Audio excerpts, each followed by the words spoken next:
Gaspol, gagasan politik. Di sini tempatnya kita mengupas gagasan, ide, dan komitmen sejumlah tokoh di Jawa Barat.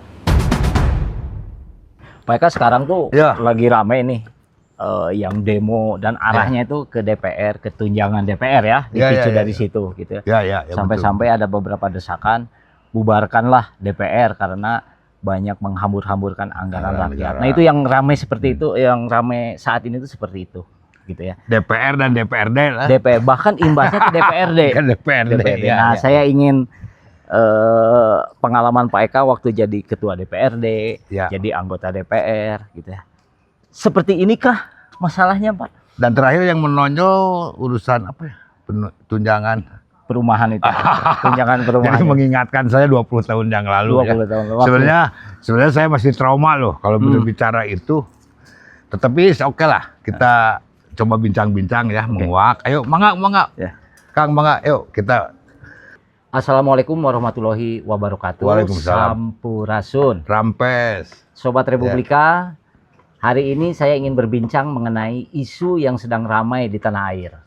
Pertama, isu mengenai desakan dari masyarakat terkait tunjangan atau fasilitas yang diterima oleh anggota DPR. Aksi itu berkembang sepekan, 2 pekan ini, lanjut ke daerah. Sehingga DPRD pun ikut terkoreksi beberapa anggaran atau fasilitas yang dibiayai oleh APBD. Berkenaan dengan itu, saya ingin ngajak diskusi atau berbincang dengan Ketua DPRD Provinsi Jawa Barat periode 99-2004. Lebih tepatnya beliau menjadi Ketua DPRD itu tahun 2000 sampai 2004. Lanjut menjadi anggota DPR 2004-2009. Pak Eka Santosa. Assalamualaikum Pak Eka. Waalaikumsalam warahmatullahi wabarakatuh. Sampurasun Pak. Rampes. Sehat Pak? Alhamdulillah. Pak Eka tentu menyimak juga perkembangan di tanah air, pemberitaan saat ini terkait desakan dikuranginya atau bahkan ditiadakannya fasilitas-fasilitas mewah untuk anggota DPR termasuk DPRD. Bahkan ada desakan bubarkan DPR atau bubarkan DPRD. Gimana pandangan Pak Eka? Ya, terima kasih ya. Ya, saya pertama cukup terkejut ya dan agak prihatin lah melihat sebuah fenomena yang agak di luar perkiraan. Ada gejala satu pandangan begitu masyarakat, baik itu dari terutama kalangan intelektual ya dan kelompok menengah begitu mensikapi kelembagaan negara ya sebetulnya. Jadi kalau bicara DPR kan sebetulnya secara konstitusi adalah sebuah lembaga yang kita sepakati ada eksekutif, legislatif dan yudikatif. Bahkan terakhir ini kan serangan terhadap kelembagaan itu begitu sangat dahsyat ya, dan bahkan ada tindakan yang agak di luar yang tidak pernah ya, seperti penjarahan begitu kepada anggota DPR. Anggota DPR. Ini sebuah fenomena yang jauh dari sebuah peradaban kita sebetulnya, dan itu tentu harus menjadi sebuah evaluasi. Tapi saya hanya ingin mengajak mari kita merenung bahwa apa ya sih lembaga itu yang salah begitu. Sekarang DPR kan lembaga, nah, lembaga ini diisi oleh anggota. Nah, anggota itu siapa? Partai politik. Ya, partai anggota atau kader partai politik atau petugas partai politik, lah apalah namanya. Yang pasti ini kan adalah satu mekanisme kenegaraan yang melalui sebuah proses pemilihan umum dan pesertanya adalah partai politik dan hasilnya mengutus para anggota dewan. Jadi yang harus dikontrol atau mau dikritik juga adalah institusi yang mengirimkan anggota dewannya kan. Berarti yang harus dievaluasi ya, artinya anggotanya. Kalau berbicara dewannya kan itu lembaga itu. Lembaga. Dan saya kira itu kita sepakat ya, dan itu sudah bagian dari semangat kita sebagai satu nation ya di awal adanya legislatif. Ya, Evaluasi seperti apa Pak kepada anggota partai politik yang duduk di legislatif? Ya partainya menurut saya yang harus juga mendapat evaluasi ya, Oke. bahwa loh gimana sih misalnya memerintahkan atau menugaskan atau mengirimkan kadernya begitu ke lembaga legislatif yang kemudian menimbulkan sebuah ketidaksukaan dari masyarakat kan. Artinya yang menjadi perilaku kebijakan itu kan bukan lembaganya, tapi anggotanya. Dan anggotanya itu siapa begitu. Artinya proses ya. integritasnya, tingkat keberpihakan kepada masyarakatnya, itu yang harus lebih ketat seleksinya terhadap calon anggota DPR. Ya, mudah-mudahan ini menjadi sebuah evaluasi ya. Kalau DPR ini kan langsung menjadi sebuah bahasan dan pimpinan partai dengan presiden sehingga meredam ya, sedikit teredam begitu. Tetapi kan masyarakat juga masyarakat sekarang kan tidak dia punya penglihatan lain ya lewat media sosial dan sebagainya. Terbukti kan contoh misalnya sekarang kan tidak berhenti. Akhirnya ya kalau kita lihat, saya sebagai warga Jawa Barat prihatin juga terakhir kan melihat tanggal berapa tuh kemarin gedung DPRD dilempar-lempar sampah. Saya kira pertama soal Sari Mukti, tapi ternyata juga ada desakan-desakan lain ya. Ini yang harus menjadi sebuah evaluasi menyeluruh ya. Menyeluruh bahwa ada nuansa yang secara psikologis masyarakat hari ini dalam posisi kesulitan ekonomi, di pihak lain melihat sebuah kebijakan ya. Konkretnya kan kayak DPRD Jawa Barat berapa tuh? Ada tunjangannya tuh kalau totalnya khusus perumahan ya. Kalau perumahannya saya baca datanya ini totalnya itu DPRD Jawa Barat itu sekitar 89,5 miliar. Per orang. Total seluruh, untuk 120. Untuk 120 anggota dewan. 89,5 miliar. 89. Kalau itu dibagi 120 berarti per orang sekitar 62 juta per bulan. Per bulan. Kalau dibagi 30 hari kerja. 30 aja ya. Wah, tunjangan perumahan berarti sehari bisa di atas 2 juta dong. Ini menarik Pak Eka. Setara berarti anggota dewan untuk nginap di bintang berapa ya? DPRD Jabar ya. DPRD Jabar. Dan itu sensitif loh masyarakat. Saya tertarik cerita mengenai tunjangan perumahan karena tunjangan perumahan ini menjadi salah satu item anggaran yang disoroti secara kencang oleh masyarakat gitu ya. Jadi ingat kisah Pak Eka. Oh ya. 20 tahun lalu Pak Eka pernah tersandung perkara dana coupling dan itu nomenklaturnya istilahnya dana coupling. Nomenklaturnya masih sama aja kan, tunjangan perumahan. Pak Eka boleh cerita nggak? Dari Pak Eka kok itu diperkarakan awal ditetapkan anggaran itu seperti apa? Ya bukan hanya Kang Sandi yang bercerita itu kan, terakhir juga saya dilihat media sosial ya bahwa saya disebut tersangka, terpidana, lalu narapidana katanya dari kasus bantuan perumahan ya. Bahkan sepertinya itu korupsi pribadi 32 miliar begitu. Lalu ini hasil audit Kang KDM gimana? Kang KDM dari gubernur kapan, kasus itu kapan ya? Tetapi opininya kan betul. Jadi saya agak sebenarnya udah nggak mau denger lagi lah masalah itu ya. Dan harusnya itu kan jadi pembelajaran ya.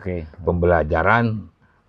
Tapi kalau saya telusuri istilah judul bantuan perumahan ini bukan sesuatu yang baru. Dan ternyata apa yang saya alami di periode itu, ya di samping sebelumnya juga sudah terjadi dan sudah menjadi kebiasaan dewan. Bahkan kalau sebelum kita kan, misalnya mendengar ada perumahan Antapani itu, kan itu fasilitas yang diberikan oleh APBD juga terhadap anggota dewan. Hanya ini kan bentuknya mungkin dalam bentuk bulanan ya, tapi itu kan ada. Jadi banyak, tapi judulnya bantuan perumahan, dana coupling itu kan itu yang dimaksud sebetulnya ya. Ini dari sejak Orba udah ada? Sudah ada. Dan yang mengerti itu teman-teman yang lebih dulu sebetulnya. Jadi makanya kalau dulu ya itu ada perumahan-perumahan dewan kan, ya itu esensinya sama kok.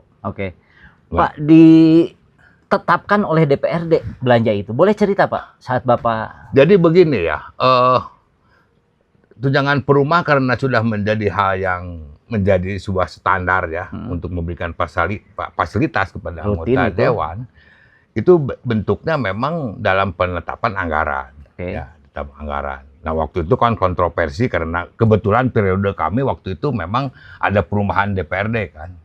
Sebetulnya di awal kita tidak setuju. Saya ngerti. Oke. Bahkan waktu saya Komisi A ya, saya tahu persis dalam sebuah rapat pimpinan, Apa alasan tidak setuju waktu itu? ya ada nuansa reformasi yang tidak kita khawatir ini menimbulkan persoalan kan. Karena memang DPRD sudah diberikan atau sudah disiapkan, disediakan. bukan hanya itu, kita melihat juga fenomena masyarakat. Nah, Oke. kita kecolongan ada masa transisi sebelum saya jadi ketua dewan, tapi ketua dewan senior saya sudah meninggal, Kang Idin Rafiuddin. Ya. Nah, ada kekosongan di situ, ada penetapan. Disitulah anggaran tunjangan perumahan itu ditetapkan. Saat Pak Eka belum jadi ketua dewan. Belum ketua dewan. Saya kan masih ingat bahwa saya jadi ketua dewan tahun 2000. Kalau dilihat dari dokumen, maka penetapan itu di masa transisi. Oke. Pak Idin sudah meninggal, saya belum ketua dewan. Tapi kan sudah menjadi keputusan lembaga. Oke. Nah, itu yang sebetulnya makanya ada fase yang berbeda. Ketika ada tahapan yang harus dipertanggungjawabkan, bahwa saya kan diminta pertanggungjawaban sebagai salah seorang tersangkanya setelahnya kan. Ya karena ada muatan politik lain. Tapi kalau dilihat dari substansi, kalau itu dianggap pimpinan yang salah, harusnya kan, makanya yang pertama ditetapkan tersangka kan waktu itu para wakil ketua. Pak Eka enggak waktu itu? Belum. Jauh setahun kemudian. Oke. Setelah Ibu Mega lengser, baru saya kena. Tidak ada jejak tanda tangan persetujuan Pak Eka dong kalau Pak Eka belum jadi ketua. Artinya, jadi sebetulnya itu memang keputusan lembaga kan. Jadi kita, nah ini yang kadang-kadang tidak dipahami juga, Kang. Saya paham kalau bukan mengelak, memang fungsi pimpinan dewan ini dalam konteks legislatif ini corong, bukan seperti birokrasi. Pak, sejarahnya gimana sih Pak? Dan tunjangan perumahan itu yang diusulkan, yang jadi Ya, sempat jadi masalah itu? Itu pasti ada suatu proses ya lewat Bamus, lewat usulan siapa itu awal? Ya datangnya ya bersama lah, karena penetapan APBD kan bareng antara eksekutif dan legislatif. Dan setelah dilihat bahwa 32 miliar ini kan bukan hanya untuk legislatif. Oh, ada untuk eksekutif. Ada eksekutif 15 orang. Waktu ditanya oleh kejaksaan, ada unsur tekanan dari dewan kepada eksekutif. Loh, bagaimana orang ditekan menitipkan 15 orang? Ini Pak, saya coba. Kan anggota DPRD periode saya 100 orang. Tapi alokasi ditetapkannya dari 32 yang diisukan seolah-olah saya korupsi itu kan 32 miliar. Di dalamnya ada 15 orang untuk anggota eksekutif. Pak, saya balik lagi Pak. Coba saya runut kisahnya Pak. Usulannya dari fraksi-fraksi. Ya tentu di internal dewan, internal dewan seolah-olah itu pengusulan dari anggota lewat fraksi. Nah, fraksi bawa ke Bamus. Bamus pasti ada diagendakan dalam paripurna. Nah, sebelum paripurna dalam hal penetapan anggaran bersama eksekutif. Kalau eksekutifnya nggak setuju, nggak mungkin juga ada. Saat itu Pak Eka belum jadi ketua dewan. Belum ketua dewan. Nah, ketika ditetapkan, ketika sudah jadi ketetapan tahun 2000 berjalanlah anggaran ini. Anggaran jalan, nah saya Pak Eka jadi ketua dewan. Disitulah mulai, karena sudah ditetapkan itu sudah menjadi keputusan lembaga. Jadi kan saya tidak bisa menghindar. Secara pribadi saya, ya apa kepentingannya? Ini konsekuensi jabatan. Konsekuensi jabatan, karena memang itu walaupun saya pribadi tidak setuju, tapi karena itu sudah menjadi keputusan kolektif kolegial, saya hanya menjalankan. Dan prosesnya itu baik pengusulan lewat fraksi kan. Fraksi yang mengusulkan, diusulkan oleh anggota lewat fraksi, fraksi menyampaikan kepada pimpinan. Ya pimpinan sifatnya hanya meneruskan ke eksekutif. Begitupun ketika cair, tidak ada yang masuk ke rekening pribadi kan. Bapak terima nggak uang itu? Lewat fraksi. Lewat fraksi. Jadi nggak terima langsung perorangan itu. Tidak kan, yang mengusulkan juga fraksi kok. Oke. Sampai pencairannya? Iya. terima dari pencairan dari fraksi. Jadi aneh kan di pengadilan ada anggota fraksi yang ngomong, "Aduh, saya tidak tahu menahu bagaimana." Pak, kalau ngelihat kisah itu, Pak, ini saya belum Oh iya, belum iya, maju iya. ke proses persidangan Ya. ya sampai jadi tersangka, Ya. masuk pengadilan gitu. Ya. Kalau ngelihat seperti itu 100 anggota dewan loh yang ditanggung itu oleh sekian orang yang Sepertinya harus anggota dewan, tapi kan saya juga ada tanggung jawab moral sebagai pemimpin ya, sebagai pimpinan lembaga harus bertanggung jawab. Memang itu sebuah konsekuensi jabatan bahwa pimpinan dalam konteks ini kan tidak ada yang berbeda. Apa nilainya berbeda emang? Pimpinan dengan anggota kan sama. Oh sama. Sama. Tahu yang ngusulkan fraksi kok. Oh, oke. Sekarang menjadi beda loh tunjangan perumahan itu antara untuk pimpinan sekarang, apa ada beda? pada saat saya sama. Sama ya. Sebab lewat fraksi. Saya anggota fraksi. Sebagai anggota fraksi ditugaskan menjadi ketua dewan. Jadi sifatnya ketua dewan hanya meneruskan kan, yang mengusulkan fraksi, masukkan ke eksekutif, lalu kembali eksekutif. Ketika pencairan juga lewat usulan fraksi. Pak, saya boleh Dan kami terima dari fraksi gitu. tanya sedikit, Pak. Ya. Waktu itu tersangkanya siapa aja, Pak? Yang dijadikan tersangka? Ya sangat politis lah waktu itu kan, satu hari atau pas besoknya mau pilgub. Oh. Pimpinan dewan 3 orang ya. Pimpinan dewan 3 orang. Saya belum tersangka. Belum waktu tersangka. itu. Pak Luhut sudah jadi ketua dewan. Oke. Atas nama Pak Kurdi, Pak Suyaman, dan Pak Parno ya dari Oke. fraksi ABRI. Nah itu yang mungkin kategori dari kejaksaan, beliau-beliau ini yang waktu itu memutuskan. Sebab waktu itu posisi saya belum Ketua ketua dewan. Oke. Nah saya tahun 2004, itu kan 2003 menjelang pemilihan Gubernur. gubernur. Oke. 1 hari lagi atau 2 hari lagi saya ingat. Oke. Ya. Nah baru saya tahun 2004 sudah mau berakhir Oke. ya. Tapi Jadi, nama yang populer, Pak, di dunia media sosial hanya Pak Eka loh. ya karena ketua dewan populer kan.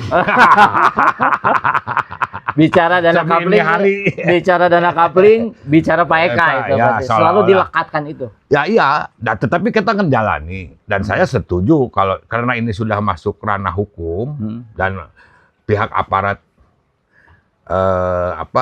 penegak hukum mengapresiasi bahwa ini menjadi, dan ada yang nggak logis kan sebetulnya.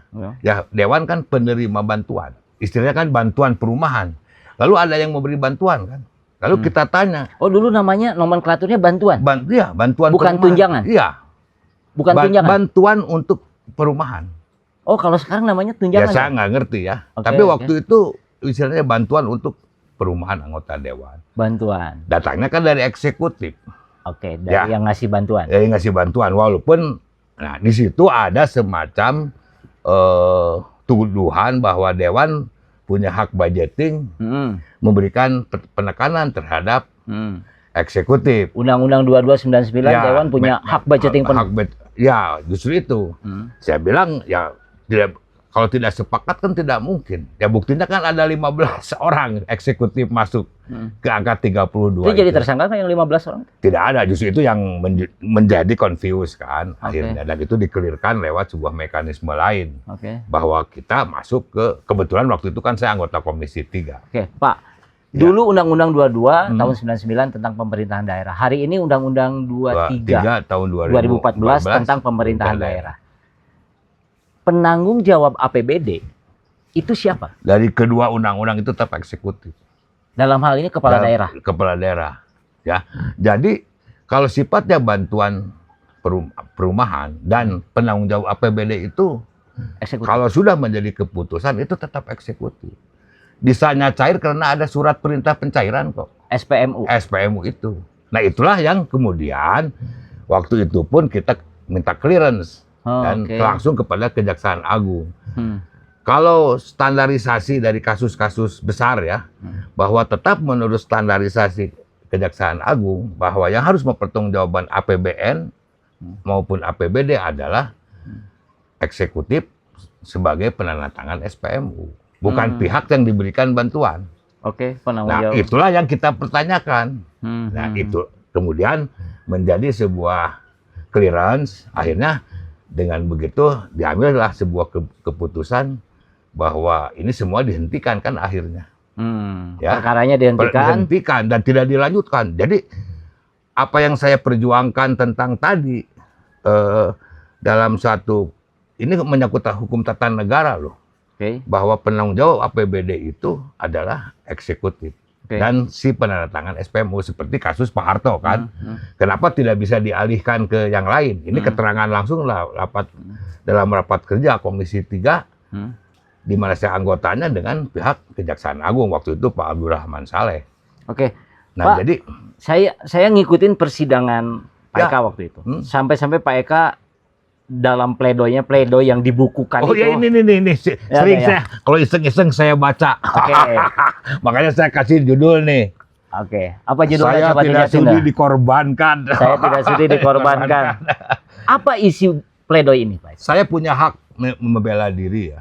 Dan waktu itu ada semacam sinyal penawaran, udahlah kita selesaikan lewat adat gitu. Saya nggak mau. Saya agak menolak untuk SP3. Nanti bisa diungkit-ungkit lagi. Kita selesaikan karena sudah terlanjur masuk pengadilan. Dan saya tahu juga. Bapak menolak SP3 saat itu Ya bukan seperti menantang kan, tidak. Ya udahlah kita selesaikan aja di pengadilan. di pengadilan biar clear. Oke. Lalu kita ayo perjuangkan siapa yang sebenarnya keliru begitu dalam konteks ini. Karena ya tadi kok orang bantuan untuk semua, saya tidak ikut memutuskan di awal ya. Oke. Lalu kemudian seolah-olah secara politis jadi beban tanggung jawab kepada saya. Termasuk ya ketidakpedulian teman-teman anggota dewan sendiri. Ya ketika saya menghadapi berbagai kondisi tadi, nggak ada satu orang pun. Padahal kan menikmatinya sama.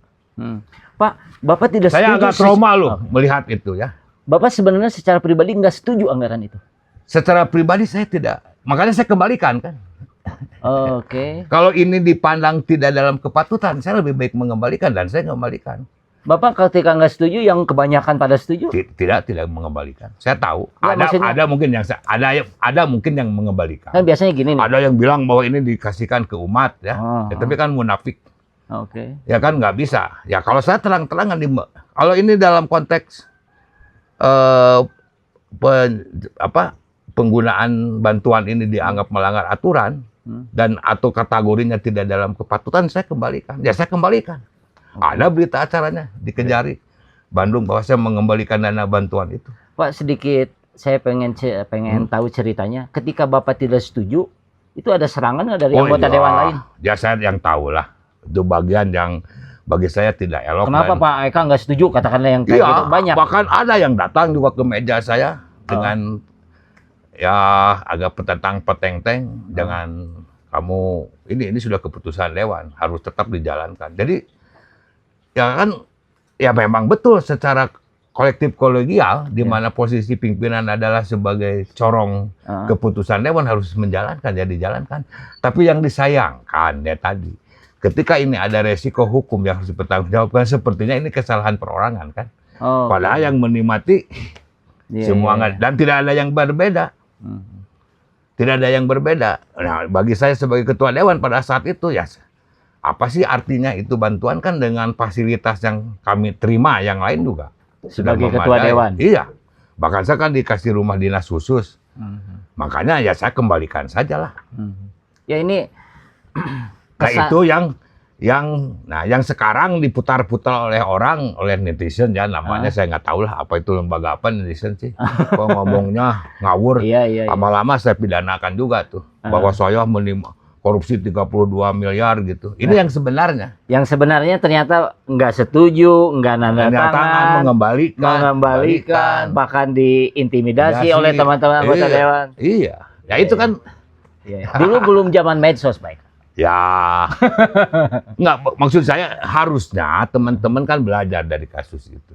Oke. Ya, dari apa? Saya hanya memberikan sebuah clue bahwa inilah satu dusta di antara kita gitu kan. Oke. Jadi begitu cerita dari dana perumahan ya, dana akhirnya KAB. kan diputus oleh pengadilan. Ya, dan saya membela diri ini. Ya, mau bagaimana saya tidak berbicara ini. Bahwa dana bantuan itu dinikmati oleh 100 anggota DPR waktu itu, plus 15 orang eksekutif. Kok sepertinya saya yang mempertanggungjawabkan sendiri. Ya. Pak, saya ingin tanya Pak, Pak Eka saat itu DPRD Jawa Barat, sementara DPRD Provinsi lain ada nggak? yang Bapak tahu? Sama ada. Ada juga. Tapi kok yang ramai Jawa Barat? Ya Jawa Barat ya itulah karena nuansa Politis. ya ada politisi busuk macam-macam ya kayak sekarang lah. Ya kita paham dan kita menerima itu.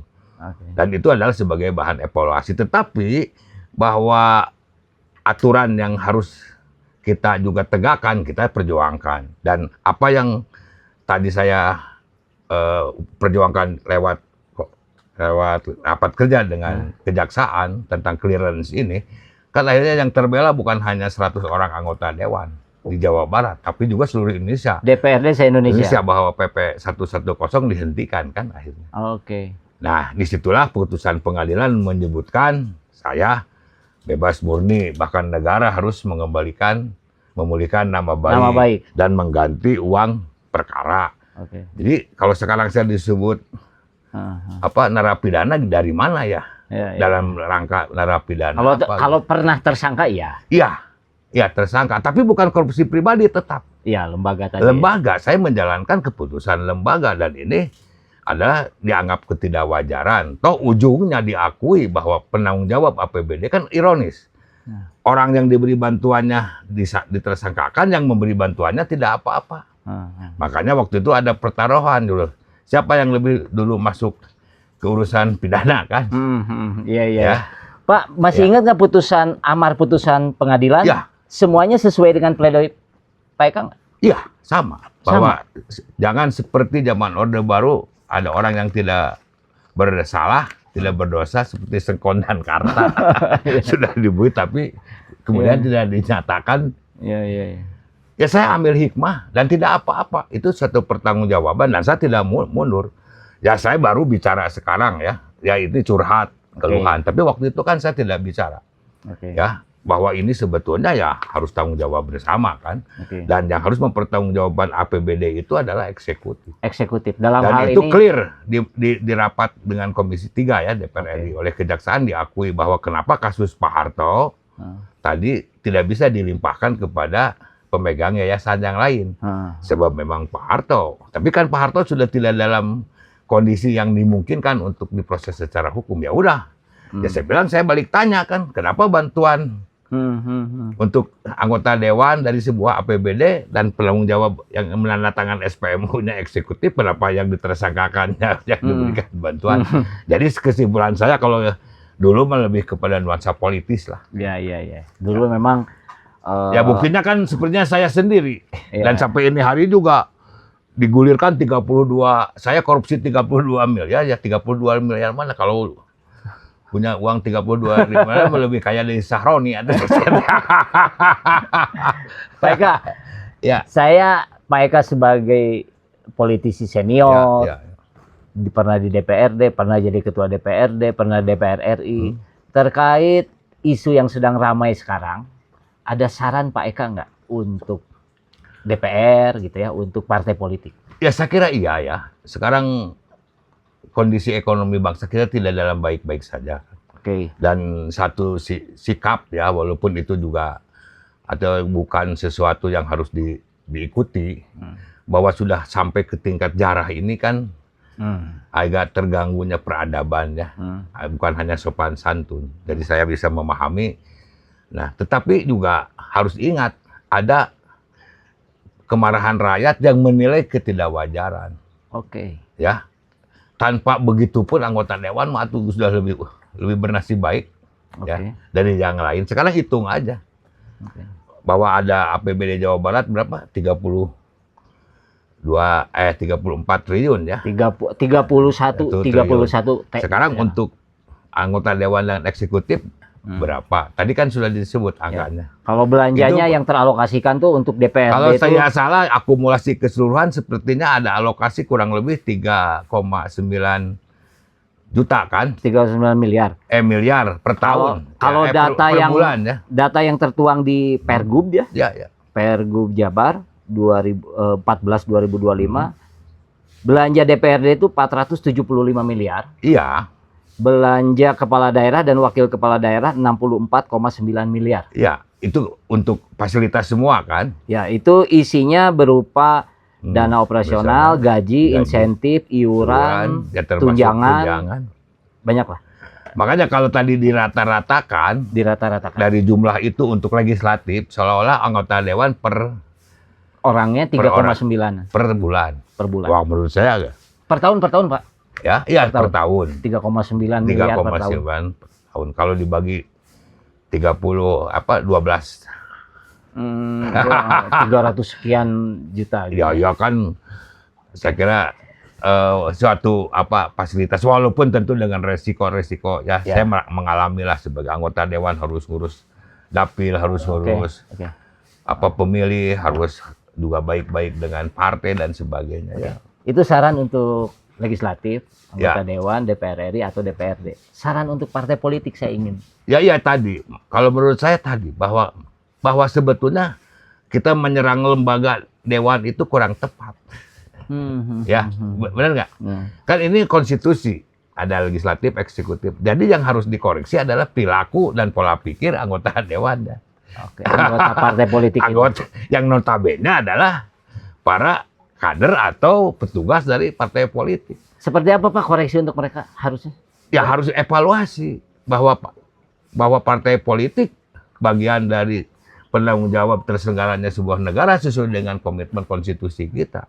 Bahwa ini ada satu yang dirasakan oleh masyarakat tidak adil, dirasakan tidak layak. Ya saya kira harus menjadi evaluasi. Oleh karena itulah kembali bahwa integritas dan kapabilitas seorang kader partai yang ditugaskan untuk ada di lembaga itu harus orang yang punya kredibel, ya harus kredibel dan memiliki komitmen terhadap kerakyatan, terhadap kondisi masyarakat.